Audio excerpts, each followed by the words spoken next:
Là encore, pour le quartz, dernier des silicates courants, seuls les aspects matériaux seront considérés.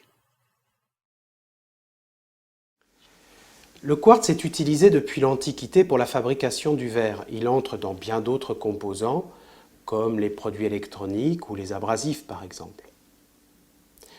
Le terme sable est souvent utilisé pour désigner le quartz. Alors il est vrai que c'est un minéral dur qui rentre souvent dans la composition du sable. Cependant, le sable est un terme granulométrique. Il peut donc y avoir des sables composés d'autres minéraux.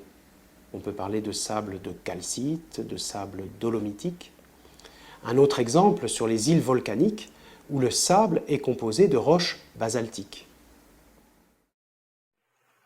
La France a une géologie qui donne une bonne répartition géographique des gisements de sable siliceux à base de quartz. Sur cette carte, il s'agit de la répartition des centres d'exploitation de la société Sifraco, leader français de la production de ce type de produit. Les utilisations sont nombreuses, avec une valorisation directe du quartz ou un emploi comme ingrédient de fabrication d'autres matériaux. À titre d'exemple, voici la composition de différents types de verres pour des réalisations et usages très diversifiés.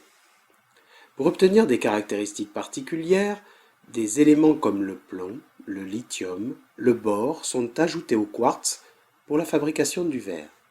Il faut noter que dans des verres classiques, la source de calcium est souvent la calcite. La source de sodium est souvent le feldspath. Encore une fois, nous simplifions les processus de fabrication. Par exemple, pour le verre bouteille, il peut être présenté de la façon suivante.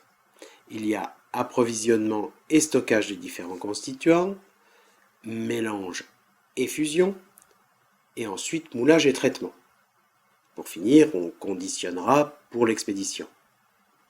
Dans le détail, bien sûr, de nombreux paramètres et de nombreuses opérations varient pour obtenir les différents types de verres existants.